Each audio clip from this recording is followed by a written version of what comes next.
On March 14, 1853, in a parish courthouse somewhere along the Mississippi River corridor of Louisiana, a transaction occurred that would be deliberately omitted from official auction records for over a century. A pregnant woman was sold for 12 cents, not $12, 12 cents, the price of a loaf of bread. Court documents show the sale was legal, witnessed by 7 men whose signatures still appear on the deed of sale. Yet the woman's name was never recorded in any parish registry before or after that day. Local historians discovered the receipt in 1897, sealed inside a wall during courthouse renovations, and immediately reburied it. What they found written on the back of that receipt made them choose silence over truth.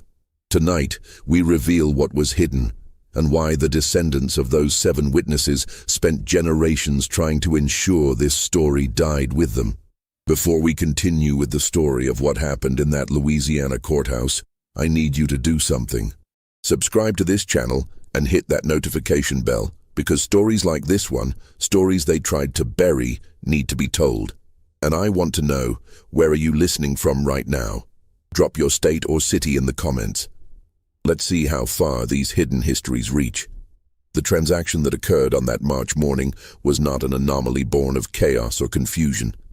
It was deliberate, calculated, and entirely legal under the laws that governed Louisiana in the years before the Civil War tore the nation apart. St. Helena Parish in 1853 was a place where Spanish moss hung so thick from the live oaks that daylight struggled to reach the ground, where the air tasted of river silt and sugar-cane smoke, and where the wealth of the land was measured not in acres but in human beings. The parish sat in the Fertile Crescent between Baton Rouge and the Mississippi border, close enough to the river to prosper, remote enough to keep its secrets. The town of Greensburg served as the parish seat, a collection of whitewashed buildings arranged around a courthouse square where business was conducted with the formality of church service. Every Saturday, the courthouse steps became an auction block. Furniture, livestock, land, and people changed hands with equal bureaucratic efficiency. The auctioneers knew their business. The buyers knew their limits. And everyone understood that what happened on those steps was sanctioned by law, blessed by custom, and enforced by men who believed themselves to be the architects of civilization itself. In the spring of that year, 3 men held particular power in St. Helena Parish. Judge Amos Crenshaw presided over the district court with the authority of Scripture.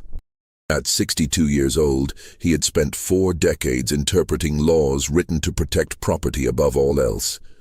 His decisions shaped the parish like a river shapes its banks, slowly, inevitably, with a force that seemed like nature itself. Below him in influence but equal in ambition was Duncan Fairholme, a plantation owner whose family had controlled over 4,000 acres of prime cotton land since Louisiana became a state. Fairholme was 47, educated in Charleston, fluent in French, and ruthless in business. His plantation, Bellamont, employed an overseer named Silas Guthrie, a man whose reputation for cruelty kept the enslaved population compliant through fear alone. The third man in this trinity of power was Nathaniel Pruitt, the parish tax assessor and recorder of deeds. Pruitt was younger, 39, hungry for status in a society where family name meant everything and his meant nothing. He had arrived in Louisiana from Virginia with forged letters of introduction and an understanding that in the chaos of westward expansion, a man could reinvent himself if he was willing to do what others would not. These 3 men intersected on the morning of March 14th because of a woman whose existence had been carefully erased from every record they controlled. Her name was Clara. She had been born on a tobacco plantation in Virginia approximately 23 years earlier. The word approximately matters here because enslaved people were often not afforded the dignity of recorded birth dates. She had been sold south at age 15, separated from her mother and 2 younger siblings in a Richmond auction house on a Tuesday morning in late summer. The man who purchased her was Edmund Fairholme, Duncan's father, who died of cholera in 1849, leaving his entire estate, including 47 human beings, to his son. Clara worked in the main house at Bellamont. She was clever with numbers, could read despite laws forbidding it, and possessed a quiet dignity that Duncan Fairholme first noticed, then resented, then sought to destroy. In October of 1852, Clara became pregnant. She never spoke the father's name aloud. She did not need to.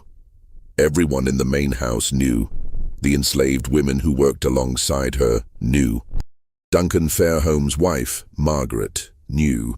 And Duncan himself knew with a certainty that filled him with such rage that he could barely look at Clara without his hands shaking. Because the father was not Duncan. It was his younger brother, William. William Fairholme was everything Duncan was not. Where Duncan was severe, William laughed easily. Where Duncan saw human beings as agricultural investments, William saw the fundamental evil of the system he benefited from and lacked the courage to oppose it. He was 28 years old, unmarried and living in the overseer's cottage at the edge of Belmont's property, ostensibly managing the northern fields, but mostly drinking and reading abolitionist literature he smuggled from New Orleans. His relationship with Clara began as conversation. She brought meals to the cottage twice daily. He asked her questions about her life before Belmont. She answered cautiously at first, then with increasing honesty, as she realized he listened differently than other white men. Over months, conversation became something else, something that crossed every boundary their world had constructed. When Clara's pregnancy began to show in late December, William did something unprecedented. He went to his brother and offered to purchase Clara's freedom. The conversation occurred in Duncan's study on a Saturday evening. No written record exists of what was said, but what happened next was documented with meticulous precision. Duncan refused the offer. More than refused. He was insulted by it.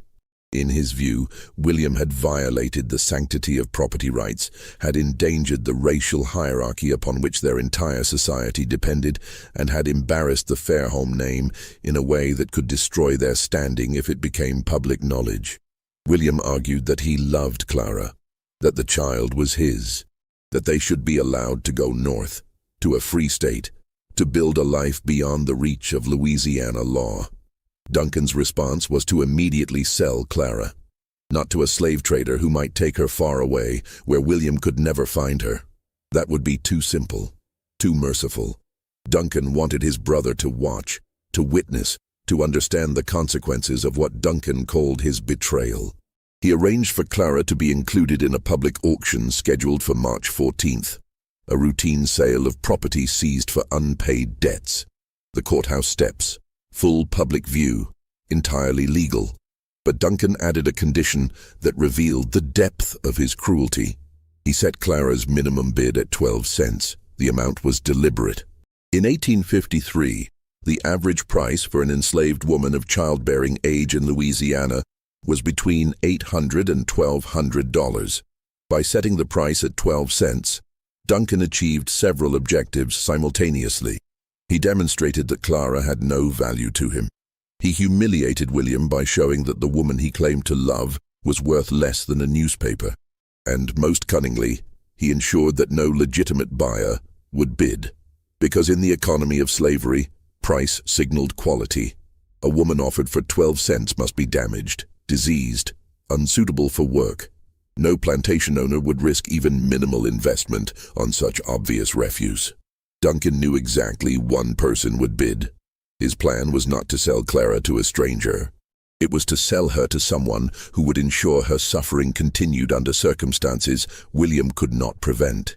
He was selling her to Silas Guthrie, his overseer. The night before the auction, William Fairholme disappeared. He left no note, took no horse, simply walked away from Belmont sometime after midnight and was never seen in St. Helena Parish again. Some said he went north to join abolition movements in Boston. Others claimed he drowned himself in the Mississippi, unable to live with his powerlessness. A few whispered that Duncan had him killed and buried in the cane fields where dozens of enslaved people were already interred in unmarked graves. The truth was simultaneously simpler and more disturbing. William had gone to Judge Crenshaw's home in the hours before dawn and offered him everything he owned, approximately $3,000 in inheritance and land rights, for a single favor. He wanted the judge to invalidate the sale, to declare it unlawful on some technicality, to give William time to find another solution. Judge Crenshaw listened to William's plea with the expression of a man watching a child explain why the sky should be green instead of blue. When William finished, the judge asked a single question. "Did your brother sign the proper deed of sale?" William admitted he had.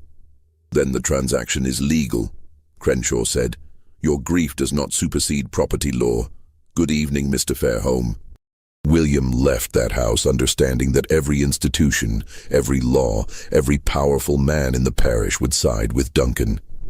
Not because they were cruel, though many were, but because allowing William's sentiment to override Duncan's property rights would threaten the entire foundation of their economy.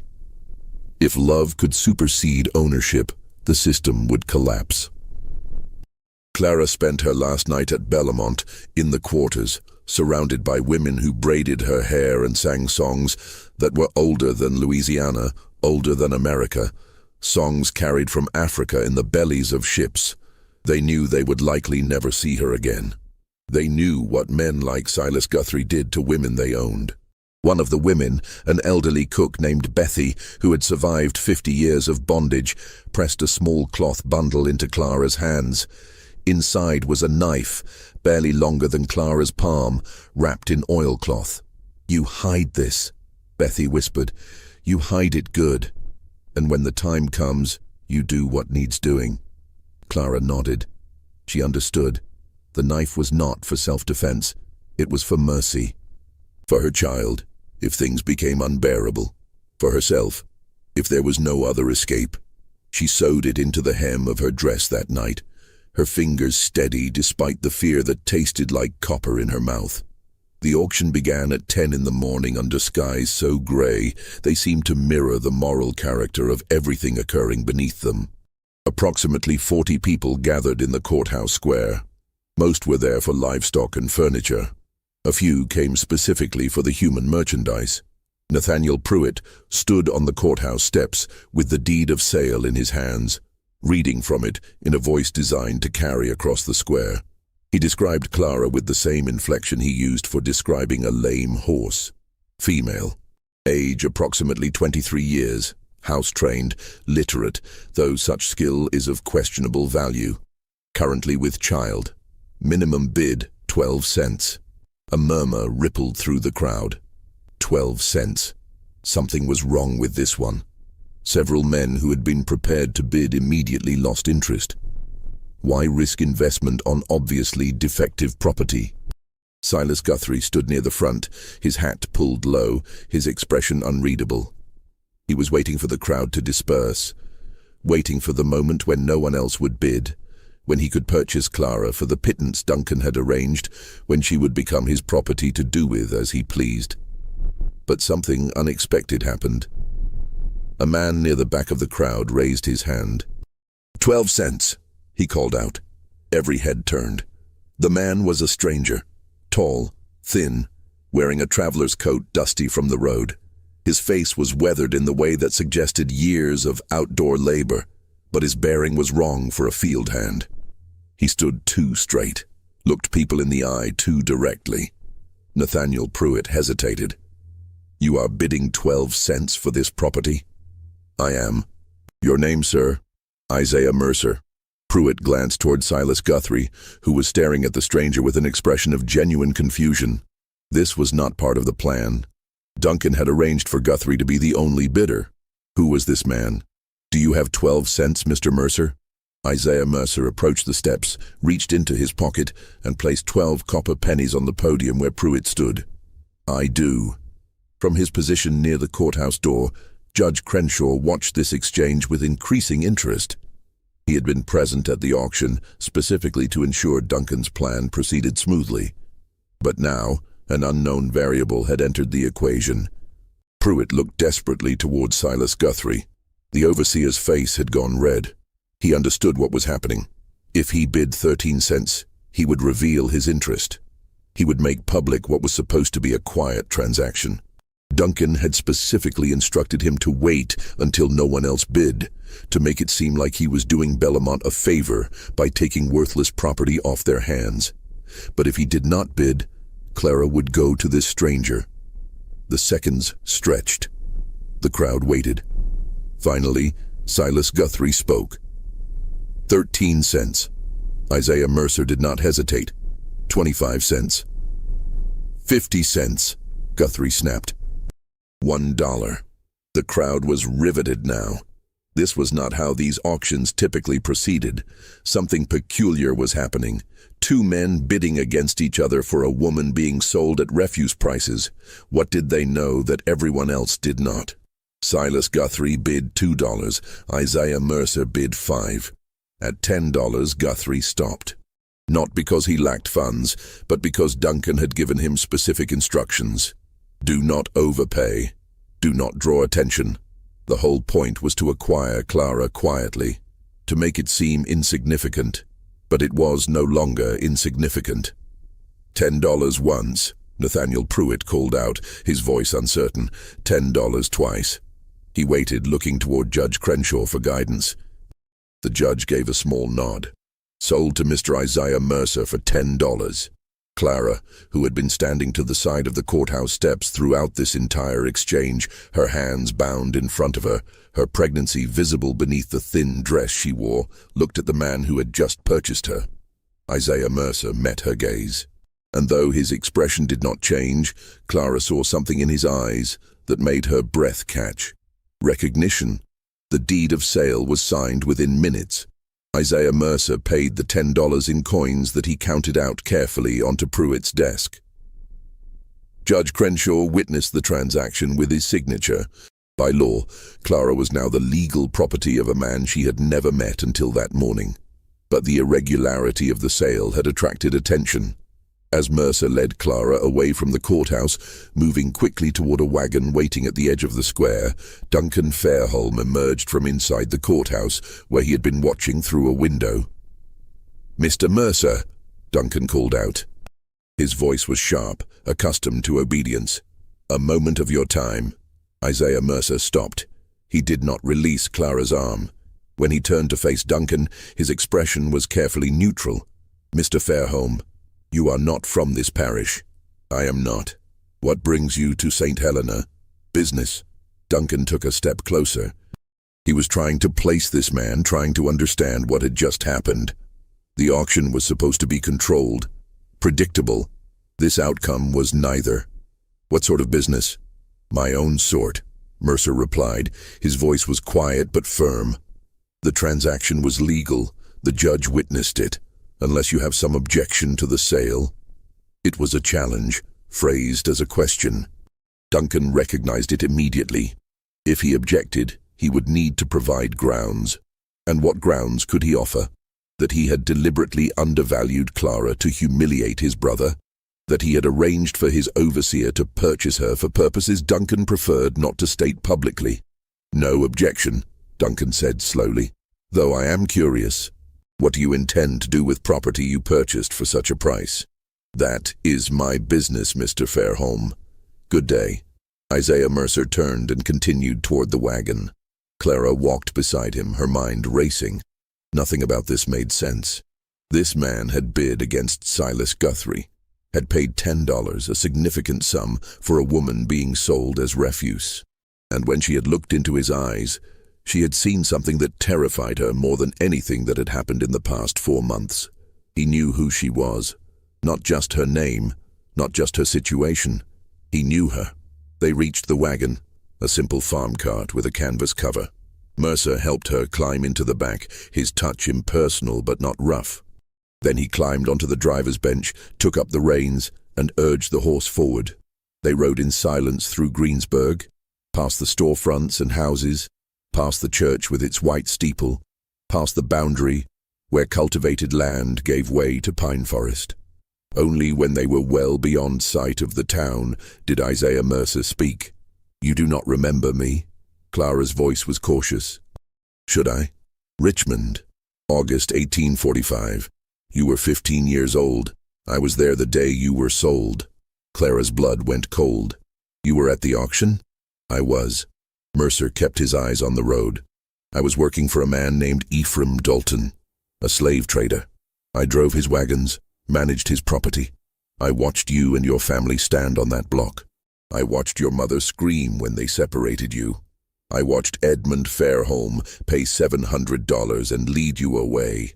Then you are no different than the rest of them, Clara said, her voice hard. I was no different, Mercer corrected. I am no longer that man. He reached into his coat and withdrew a folded piece of paper. Without taking his eyes from the road, he handed it back to Clara. Read it. Clara unfolded the paper with shaking hands. It was a deed of manumission, a document that, when properly executed and filed, would grant freedom to an enslaved person. The name on the document was hers, Clara. No last name because she had never been granted one. But her description matched. Her age, the scar on her left forearm from a childhood burn. At the bottom of the document, unsigned, was a space for the owner's signature, Isaiah Mercer's signature. I do not understand, Clara whispered. 8 years ago I watched your family destroyed on an auction block, Mercer said. His voice was steady, but there was something beneath it, something that might have been shame or grief, or both. I told myself I was just doing a job, that I was not responsible for the system, that I was just a small part of a large machine. Then, one night in New Orleans, I watched Ephraim Dalton beat a man to death over $5. I watched him do it slowly, and I realized that every person who participates, no matter how small their role, makes the machine function. So I left. I went north. I worked with people who were trying to dismantle what I had helped build. He paused, navigating the wagon around a fallen branch. 3 months ago, a man came to a meeting in Cincinnati. His name was William Fairholme. He told us about a woman in Louisiana who was carrying his child. He told us his brother was going to sell her to an overseer known for brutality. He gave us the date and location of the auction. He asked if anyone could help. Clara's hand moved instinctively to her stomach. William sent you? He paid me, Mercer said. Not to purchase you. He paid me to bring you north, to a safe house in Illinois, to a place where you and your child can be free. Clara stared at the deed in her hands. Freedom. The word felt foreign. Impossible. A promise that had been weaponized against enslaved people for so long that she no longer trusted it. Where is William now? She asked. Mercer's silence answered before his words did. He died 2 weeks ago. Fever, they said. He was in Kentucky trying to arrange passage for others. The people I work with, they think it might not have been fever. They think someone from Louisiana tracked him down. Clara closed her eyes. William. Reckless, idealistic William, who had read her poetry and promised her things that could never be. William, who had at least tried, which was more than most men in his position would ever do. Duncan had him killed, she said. It was not a question. We cannot prove it, but yes, I believe that. Just when we thought the worst of this story was behind us, when it seemed Clara might finally find freedom, the true horror of what happened in St. Helena Parish is about to reveal itself. If this story is giving you chills, share this video with a friend who loves dark mysteries. Hit that like button to support our content, and do not forget to subscribe to never miss stories like this. Let us discover together what happens next. The wagon continued north through the afternoon, following roads that grew increasingly rough and remote. Mercer explained the route they would take. They would avoid main roads, travel mostly at night, rely on a network of safe houses operated by free black families and sympathetic whites. It would take weeks to reach Illinois, months before Clara would be truly safe. But something was wrong. Clara could not articulate it precisely, but years of survival had taught her to trust her instincts. And her instincts told her that Isaiah Mercer was lying. Not about everything. His story about Richmond might be true. His shame might be genuine, but something about this rescue felt staged, performed, as though he was following a script written by someone else. She thought about the auction, about how perfectly timed Mercer's arrival had been, about how he had known exactly when and where to bid, about how easily he had outmaneuvered Silas Guthrie. Too easy. Duncan Fairholme did not make mistakes. He planned everything with the precision of a general deploying troops. If he had wanted Clara to go to Guthrie, she would have gone to Guthrie. Unless Duncan had wanted something else to happen. The realization settled over Clara like ice water. This was not a rescue. This was a hunt. The wagon continued north through the afternoon, following roads that grew increasingly rough and remote. Mercer explained the route they would take. They would avoid main roads, travel mostly at night, rely on a network of safe houses operated by free black families and sympathetic whites. It would take weeks to reach Illinois, months before Clara would be truly safe. But something was wrong. Clara could not articulate it precisely, but years of survival had taught her to trust her instincts. And her instincts told her that Isaiah Mercer was lying. Not about everything. His story about Richmond might be true. His shame might be genuine. But something about this rescue felt staged, performed, as though he was following a script written by someone else. She thought about the auction, about how perfectly timed Mercer's arrival had been, about how he had known exactly when and where to bid, about how easily he had outmaneuvered Silas Guthrie. Too easy. Duncan Fairholme did not make mistakes. He planned everything with the precision of a general deploying troops. If he had wanted Clara to go to Guthrie, she would have gone to Guthrie, unless Duncan had wanted something else to happen. The realization settled over Clara like ice water. This was not a rescue. This was a hunt. They camped that night in a clearing several miles from the nearest settlement, deep enough in the forest that firelight would not be visible from the road. Mercer built a small fire and offered Clara dried meat and cornbread. She ate mechanically, her mind working through possibilities. If Duncan wanted her dead, he could have had her killed at Bellamont. Simple. Quiet. Enslaved women disappeared regularly. No one questioned it. But Duncan did not want her dead. He wanted William destroyed completely. And William was already gone, already beyond Duncan's reach. So Duncan needed something else.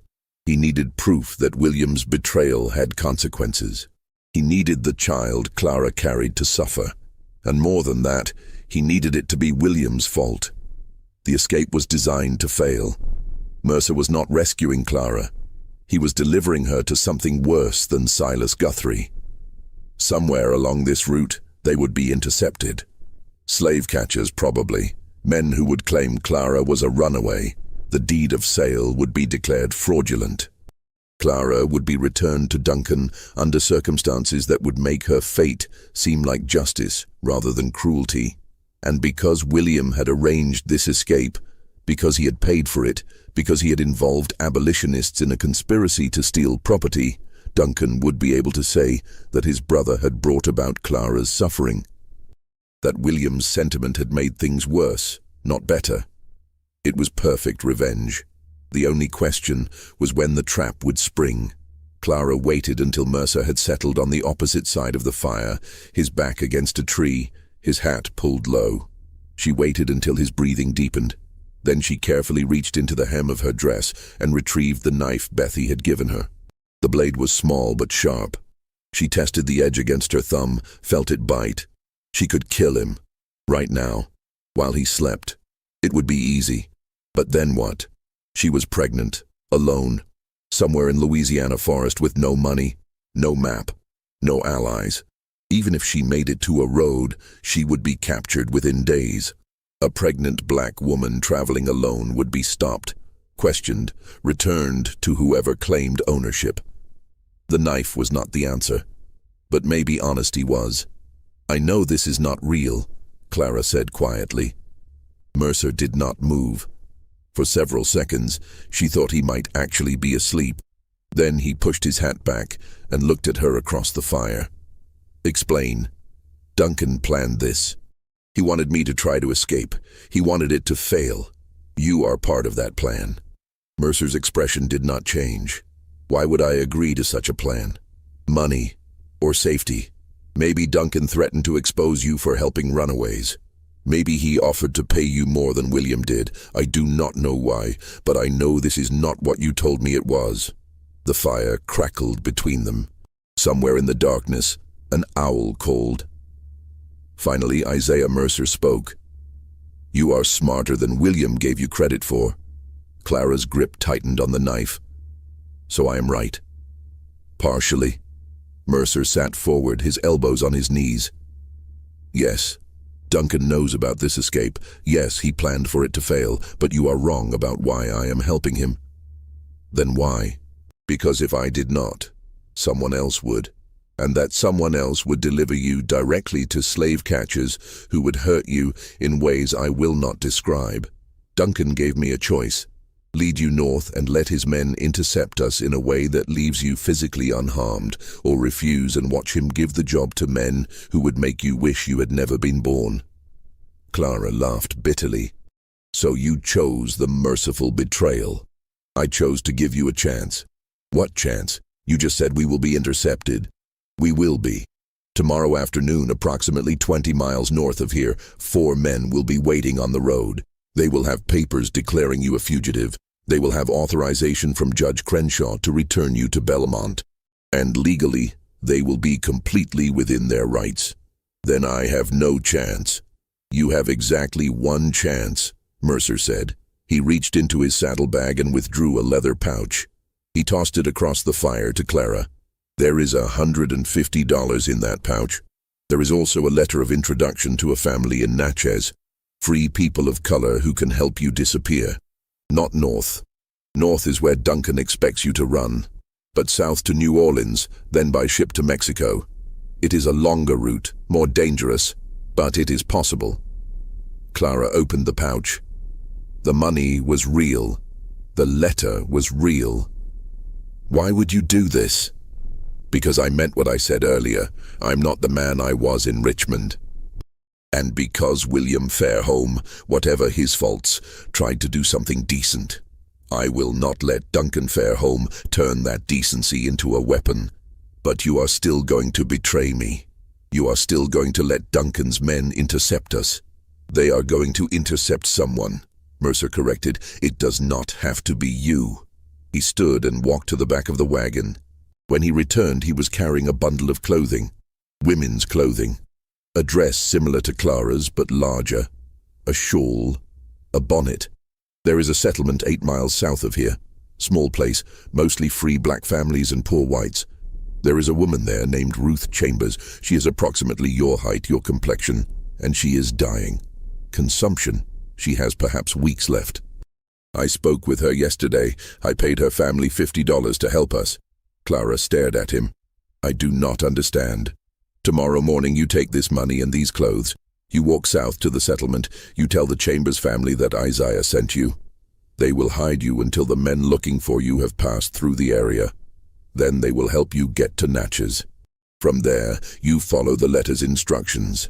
And you, Ruth Chambers, will take your place in this wagon. She is too ill to walk more than a few steps, but she can sit upright. In a bonnet and shawl from a distance, she will look enough like you. When Duncan's men intercept us tomorrow, they will take her. By the time they realize their mistake, you will be gone." Clara's mind reeled. "Ruth will die. Ruth is already dying, and her family needs money to bury her properly, to care for her children. This way, her death serves a purpose." "This is insane." "This is your only chance," Mercer said flatly. "Duncan has men watching every route north. He has money and power and the law on his side. You cannot fight him directly. You can only disappear so completely that he cannot find you." Clara looked down at the knife in her hand, then at the money, then at Isaiah Mercer, whose face was half-shadowed by firelight. "If I do this, if I run, Duncan will know you helped me. He will come after you." "He will try," Mercer agreed. "But I am harder to catch than you are, and I have friends who can make me disappear too." "Why?" Clara asked. The word came out broken. "Why would you risk this for me?" Mercer was quiet for a long moment. When he spoke, his voice was softer than it had been all day. In Richmond, when they separated you from your mother, you did not scream. You did not fight. You stood on that block, and you looked at the men bidding on you with an expression that said you knew exactly who they were and what they were capable of. You were 15 years old, and you had more dignity than any of them would ever possess. I have seen that expression in my dreams for 8 years. It is time I did something to earn the right to forget it. Clara felt tears burn behind her eyes but refused to let them fall. Crying was a luxury enslaved women could not afford. Tears were interpreted as weakness, as submission, as evidence that they had accepted their condition. She had learned early to keep her grief internal, to let it calcify into something harder. "There is something else you should know," Mercer continued. His voice had dropped lower as though the forest itself might be listening. "About Duncan Fairholme." "What about him?" "William told us things before he died. Things about his brother. About Bellamont." Mercer paused, choosing his words carefully. "You were not the first." Clara's blood went cold. "The first what?" "The first woman Duncan sold to Silas Guthrie. There were 3 others. Over the past 5 years. All of them house servants. All of them young. Duncan would arrange some minor infraction, some excuse to remove them from the main house. Then he would sell them to Guthrie at auction, always for suspiciously low prices, always legally documented, always witnessed by Judge Crenshaw. What happened to them? 2 died within a year. One from injuries Guthrie claimed were accidental, the other from what was called fever, though the enslaved people at Bellamont said she had been beaten so badly she never recovered. The 3rd woman, her name was Sarah. She disappeared entirely. Guthrie claimed she ran away. No one ever saw her again. Clara thought of Bethy, the elderly cook who had given her the knife. Bethy would have known these women, would have watched them disappear one by one, would have understood exactly what fate awaited Clara if she ended up in Guthrie's possession. "Why would Duncan do this?" Clara asked, though she suspected she already knew the answer. "Because he could," Mercer said simply. "Mercer. Because the law gave him absolute power over the people he owned, and absolute power reveals what men truly are. Duncan Fairholme is a man who enjoys the suffering of others, particularly women who show intelligence or dignity or any quality that threatens his sense of superiority. And Judge Crenshaw allowed this. Judge Crenshaw facilitated it. Every sale was legal. Every transfer of property properly documented. The judge never asked why these women were being sold so cheaply, never questioned the pattern. He simply signed the papers and collected his fees." Clara looked down at the knife in her hand. 3 women before her, all of them destroyed by the same mechanism, all of them erased from history as thoroughly as if they had never existed. William knew about this. He discovered it about a year ago, found records in Duncan's study. That was when he started reading abolitionist literature, when he started believing the system itself was the problem, not just individual cruelty within it. He tried to convince Duncan to free the enslaved people at Bellamont, offered to forfeit his own inheritance if Duncan would release them. Duncan laughed at him. Mercer fed another branch to the fire. "When you became pregnant, William saw it as his chance to do something right, to save at least one person from the machine. He contacted abolitionists in Cincinnati, paid them everything he had, made arrangements for your escape, but Duncan found out." "How?" "We think someone in Cincinnati betrayed us. Someone who sold information to slave catchers, who then sold it to Duncan. By the time William realized the escape plan was compromised, it was too late. Duncan had already restructured the whole auction to ensure you would end up exactly where he wanted you. Then why did William go to Kentucky if he knew the plan had failed?" Mercer's jaw tightened. "Because he was trying to find another way. He thought if he could reach the Underground Railroad network, if he could get messages to conductors who operated in Louisiana, he could arrange a secondary rescue, something Duncan would not anticipate. But Duncan found him first. Duncan's reach is longer than any of us understood. He has connections to slave catchers across 5 states, men who make their living hunting human beings. When William started asking questions in Kentucky, someone reported it. 3 days later, William was dead. Clara absorbed this information slowly. William, foolish and idealistic William, had actually tried. More than that, he had kept trying even after his first plan failed. That had to count for something, even if it ultimately accomplished nothing. The fever, they said, killed him. Clara asked, "What really happened?" "We will never know for certain. His body was found in a boarding house in Louisville. The proprietor said William had been sick for 2 days, complained of stomach pain, vomiting, died in his sleep. But one of the abolitionists who saw the body afterward said William's fingernails were blue. His lips were discolored. Those are signs of poisoning, not fever. Duncan poisoned his own brother, or paid someone to do it.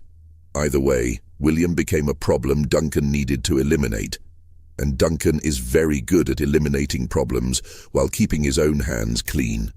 Clara thought about this, about a man so consumed by the need for control that he would murder his own blood relative, about a system that gave such men power and called it civilization. "If Duncan could kill William and make it look natural," Clara said slowly, "then he could kill you too. You understand that, yes? This plan you have, sending me south while Ruth takes my place, it will only work if Duncan believes you were genuinely trying to help me escape. If he suspects you deliberately failed him, you are a dead man." "I know. Then why risk it?" Mercer looked at her directly. "Because I am tired of being the person who looks away. I am tired of telling myself that I am just following orders, just doing a job, just trying to survive in a system I did not create.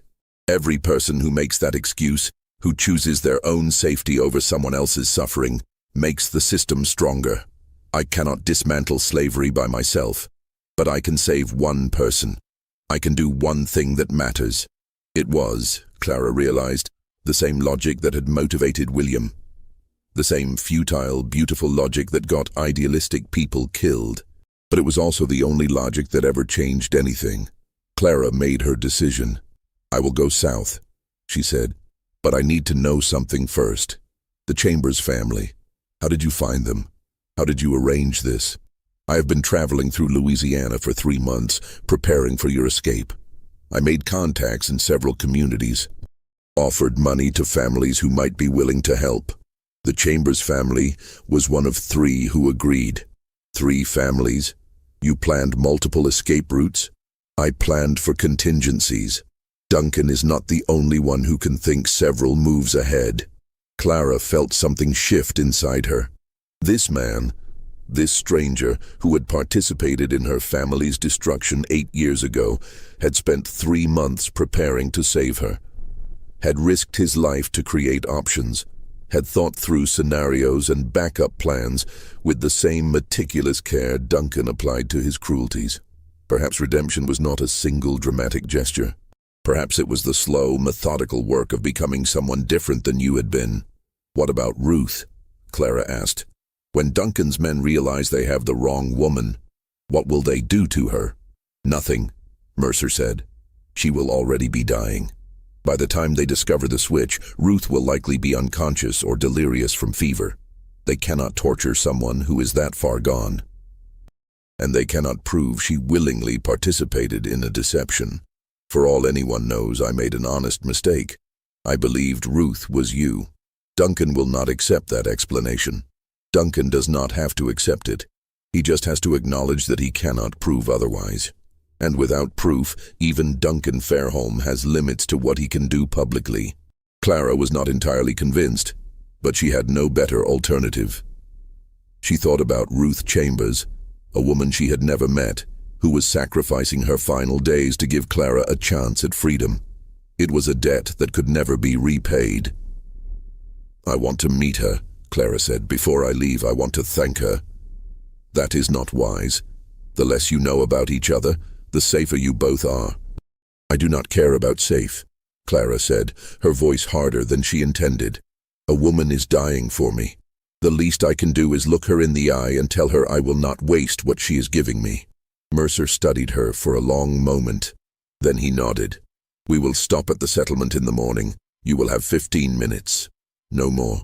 They reached the chamber settlement just after dawn. It was less a town than a collection of cabins arranged around a common well, home to perhaps 30 people. Free black families mostly, along with a few white families too poor to care about racial hierarchies. The kind of place that appeared on no official maps, that existed in the gaps between parishes, that survived by being invisible to those who might want to destroy it. Ruth Chambers lived in the smallest cabin at the edge of the settlement. Her husband had died 2 years earlier in a logging accident. Her children, 3 of them ranging from age 4 to 12, were being cared for by neighbors, while their mother spent her final days in relative peace. Relative, because consumption did not allow for peaceful deaths. It hollowed you out slowly, turned your lungs into useless meat, made every breath a battle you knew you would eventually lose. Clara entered the cabin with Mercer behind her. The interior was dim, lit only by a single window covered with oiled paper. The air smelled of sickness and sage, the latter burned in a futile attempt to mask the former. Ruth lay on a narrow bed against the far wall. She was thin enough that her body barely raised the blanket covering her. Her skin had the grayish cast of someone whose organs were failing, but her eyes, when she looked at Clara, were clear. "You are the one," Ruth said. Her voice was barely a whisper. "I am Clara. They told me you were worth saving. I wanted to see if that was true." Clara moved closer to the bed. "I do not know if I am worth what you are giving. Nobody is worth a life," Ruth said. "But that is not why I agreed to help you. I agreed because my children need what Mr. Mercer paid, because I am dying anyway, and because if I have to die, I would rather die doing something that means something." "Your children," Clara said. "What will happen to them?" "My sister will take them. The money Mr. Mercer gave us will be enough to feed them through the winter. Maybe enough to buy a small plot of land where they can grow their own food. It is more than I could have given them otherwise." Clara felt tears burning again. She knelt beside the bed, took Ruth's hand. The bones felt like bird bones, light and fragile. "I will remember you," Clara said. "I will tell my child about you, about what you did. Your name will not be forgotten." Ruth smiled weakly. "Names do not matter much where I am going, but if it comforts you to remember, then remember.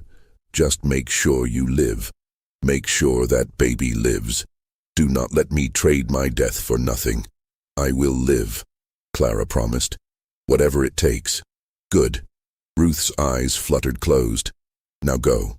Mr. Mercer will tell you what to do next, and do not look back. Looking back only makes the leaving harder." Clara squeezed Ruth's hand once more, then stood. As she turned toward the door, Ruth spoke again. "One more thing. When they take me tomorrow, when Duncan Fairholme's men realize I am not you, they will be angry. They might say cruel things. They might threaten me. But they will not hurt me. I will make sure of that." "How?" Ruth opened her eyes again. There was something in them now, something fierce despite the weakness of her body.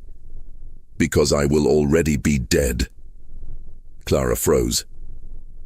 "What do you mean?" Mercer stepped forward. "Ruth and I discussed this. The timing needs to be precise. If she dies during the interception, before Duncan's men can question her, they have no leverage. They cannot prove deception. They cannot punish anyone. All they can do is admit they failed. You are planning to die at exactly the right moment?" Clara asked, incredulous. "I am planning to die on my own terms," Ruth corrected. "Consumption will kill me within weeks anyway. This way I choose when and how. This way my death serves a purpose instead of just being another tragedy." Clara understood then. Ruth had medicine, something the settlement doctor had given her, probably laudanum or morphine, intended to ease her pain in the final days. And she was planning to take too much of it, deliberately, to time her death so that it occurred during the interception, making Duncan's entire plan collapse. It was brilliant and horrible in equal measure. "You have thought of everything," Clara whispered. "No," Ruth said. Mr. Mercer thought of everything.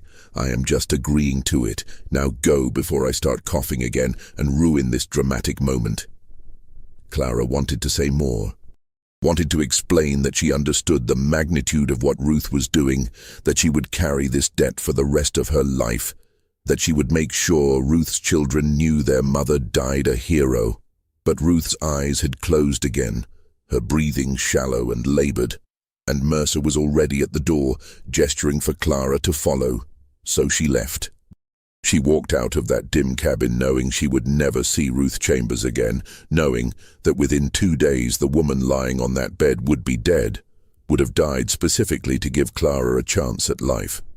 Outside, the morning sun was already heating the air. Mercer handed Clara the leather pouch with money and the letter of introduction. "There is a path behind this cabin that leads south through the forest," he said. "Follow it for approximately 3 miles. It will bring you to a road. Take the road west until you reach a tavern called the Black Swan. The owner's name is Marcus. Tell him Isaiah sent you. He will know what to do next. And then you follow the instructions in the letter. Trust no one who does not use the passwords written there. Move only at night. Avoid main roads. Get to Natchez. Get on a ship. Get to Mexico. Disappear so completely that Duncan Fairholme spends the rest of his life wondering what happened to you." Clara nodded. She adjusted the bundle of clothes under her arm, felt the weight of the money pouch. "What about you?" she asked. "I will continue north with Ruth. I will deliver her to Duncan's men, and then I will disappear too. He will hunt you. Let him try." Mercer smiled grimly. "I have been running from things my whole life. I am very good at it." Clara wanted to thank him, wanted to say something profound about redemption and second chances and the possibility of change, but words felt inadequate. So instead she did something unexpected. She embraced him. Mercer stiffened, clearly not expecting physical contact. Then slowly, carefully, he returned the embrace. "Thank you," Clara whispered. "Survive," Mercer replied. "That is all the thanks I need." They separated. Clara turned toward the path Ruth had indicated. She did not look back. Looking back only made the leaving harder. Behind her, Isaiah Mercer watched until she disappeared into the trees. Then he returned to the cabin where Ruth Chambers lay dying, where a plan had been set in motion that would either save Clara's life or destroy everyone involved. The next 24 hours would determine which.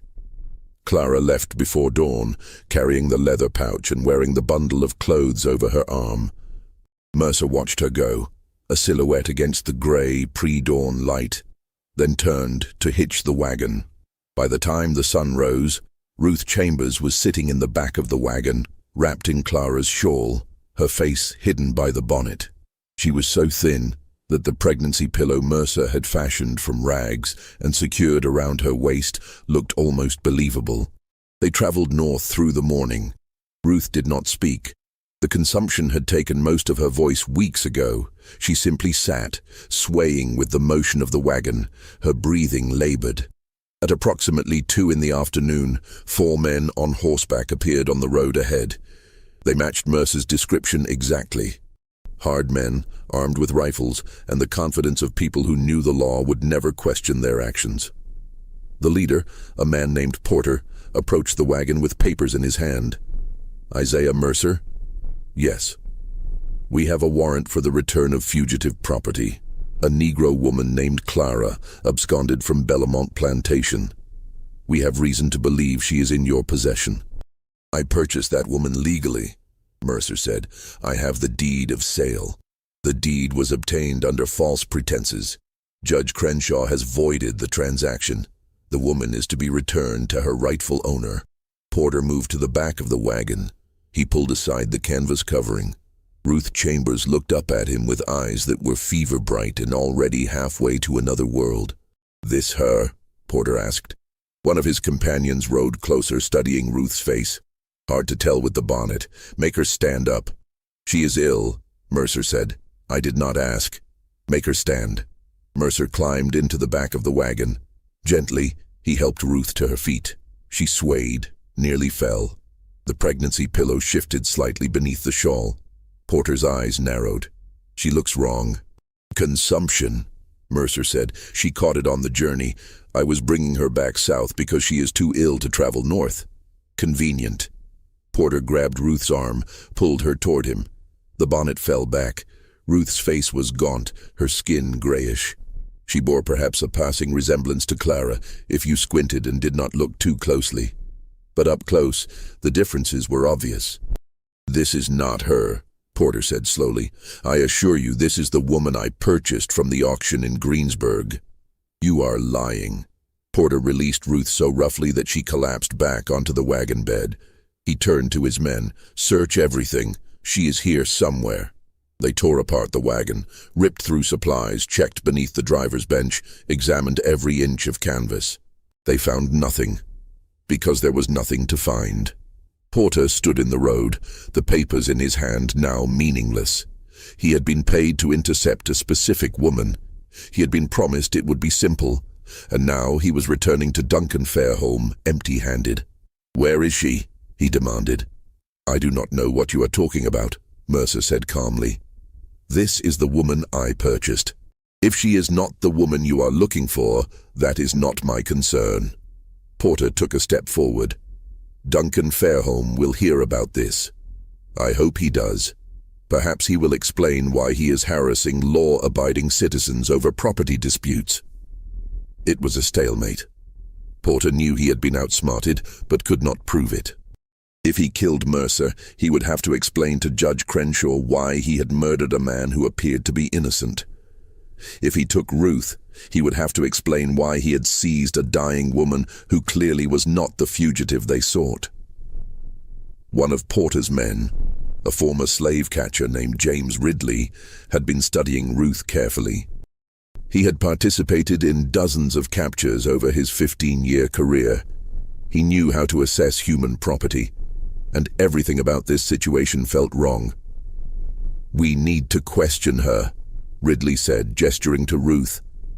Porter crouched beside Ruth, who was still lying in the wagon bed where she had fallen. Her eyes were open but unfocused. Her breathing had become shallow and irregular. Where is Clara? Porter demanded. What did you do with her? Ruth's eyes focused on Porter with visible effort, and then, impossibly, she smiled. Gone, she whispered. Beyond your reach. Beyond Duncan Fairholme's reach. She is free. Where? I will never tell you. Ruth's smile widened, blood now visible on her teeth. You can beat me. You can torture me. But I will be dead long before you get any answers. I made sure of that. Porter understood then. This woman had poisoned herself, had deliberately taken something that would kill her during this exact confrontation, had turned her own death into a weapon against Duncan's plan. You stupid woman, Porter said, though his voice had lost its certainty. You think this helps anyone? Duncan will find her eventually. He always does. Maybe, Ruth agreed. Blood was now flowing freely from her mouth, mixing with the foam that had begun to gather at the corners of her lips. Or maybe she will disappear into a world where men like you and Duncan Fairholme have no power. Maybe she will live to be old. Maybe her child will grow up free. Maybe your entire system will collapse and be remembered only as a nightmare our descendants will struggle to believe was real. Her breathing stuttered, stopped, started again with a wet, rattling sound. I die knowing I helped destroy something Duncan spent months building. What will you die knowing, Mr. Porter? That you hunted human beings for money? That you served a system designed to crush souls? That you chose cruelty when you could have chosen mercy? Ruth Chambers took one more breath. Then she died there in the road, with 4 slave catchers standing over her, with Isaiah Mercer watching from beside his torn-apart wagon, with the Louisiana sun beating down on a scene that would haunt James Ridley for the rest of his life. Porter stood over Ruth's body for a full minute without speaking. Then he turned to his men. We bury her here. We tell Duncan we intercepted the wagon, but the woman died before we could question her. We tell him Mercer claims it was the woman from the auction, but we could not verify before she died. We tell him the trail is cold. Duncan will know we failed, one of the men said. Duncan will know exactly what happened, Porter corrected. He will know he was outmaneuvered, but he will not be able to prove it, and without proof, there is nothing he can do. They buried Ruth Chambers in a shallow grave beside the road. No marker, no ceremony. Just another black body returning to Louisiana soil, one of thousands who would never be mourned publicly or remembered officially. Isaiah Mercer watched the burial without expression. When it was finished, when the men had mounted their horses and ridden away, he stood alone beside the disturbed earth. He did not pray. He was not religious, but he spoke Ruth's name aloud 3 times, as though repetition could somehow honor what she had done. Then he continued north. As planned, he would maintain the fiction that he had been attempting to deliver Clara to free territory. He would express confusion about why she had died. He would file a report with Judge Crenshaw claiming the property had been damaged in transit, requesting compensation for his loss. The report was denied. Judge Crenshaw ruled that Mercer had purchased the property in as-is condition and bore all risk. The 12-cent minimum bid was interpreted as evidence that the seller knew the property was defective. No compensation would be issued. It was, in its own perverse way, the perfect legal conclusion. Everyone had followed proper procedure. All documents had been properly filed. The law had functioned exactly as designed. And yet Duncan Fairholme's revenge had been thwarted by a dying woman and a former slave trader seeking redemption. Years later, in 1868, James Ridley experienced a religious conversion and confessed his past sins to a Methodist minister named Reverend Thomas Hargrove. Among those confessions was a detailed account of what happened during the interception on that March afternoon in 1853. Ridley described Ruth's final words, described the blood on her lips and the fierce intelligence in her dying eyes. Described how she had smiled as life left her body, secure in the knowledge that she had broken Duncan Fairholme's carefully constructed mechanism of cruelty. "I have captured over 200 fugitives in my life," Ridley told the minister. "I have seen men and women beg for mercy. I have seen them fight and scream and pray. But I have never seen anyone choose death as deliberately as Ruth Chambers did. She turned her last breath into an act of defiance. She died free, even though the law said she was not, and that haunts me more than all the others combined." Reverend Hargrove wrote down Ridley's confession, recognizing its historical importance, but he never published it during his lifetime. The confession sat in his personal papers until his death in 1902, at which point his daughter Sarah discovered it while sorting through his effects. She was horrified, not merely by the content, though that was disturbing enough, but by the implications. Her father had known about this incident for 34 years and had never reported it, had never shared it with historians or journalists, had simply preserved it privately, as though documenting evil was sufficient without actually confronting it. Sarah Fletcher did something her father had not. She published the confession in 1903 in a small abolitionist journal that few people read, but she published it. She made it part of the public record. That publication is how we know the details of Ruth Chambers' final moments, how we know she chose her death deliberately, how we know she smiled as she died, secure in the knowledge that she had broken Duncan Fairholme's plan. Duncan Fairholme spent the next 6 months searching for Clara. He hired professional slave catchers. He placed advertisements in newspapers across 3 states. He offered rewards that increased from $500 to $2,000. He never found her. Judge Crenshaw died in 1861, just before Louisiana seceded from the Union. He took whatever knowledge he had of the true circumstances to his grave. Duncan Fairholme survived the Civil War, but lost everything in its aftermath. Belmont was burned by Union troops in 1863. Duncan himself died in 1872 in a boarding house in Mobile, Alabama, bankrupt and alone. His wife Margaret had left him years earlier. His brother's name was never mentioned in his presence again. Silas Guthrie, the overseer, was found dead in 1854 in a ditch outside Greensburg. The official cause was listed as accidental drowning, though he was found face down in less than 6 inches of water. No charges were ever filed. Nathaniel Pruitt continued as parish recorder until 1863, when he fled Louisiana ahead of Union forces. He was never heard from again. The receipt discovered during the 1897 courthouse renovations contained more than just the record of Clara's sale. On the back, written in William Fairholme's hand, was a message: "To whoever finds this, my name is William Fairholme. I tried to save a woman I loved from my brother's cruelty. I failed her, as I have failed in most things of importance. If you are reading this, know that the greatest evil is not the evil done by wicked men, but the evil permitted by good men who lack the courage to act. I lacked that courage when it mattered. I pray you will not." The historians who found this message understood its implications immediately. They buried it again, sealed it back into the wall where it would remain hidden for another 100 years.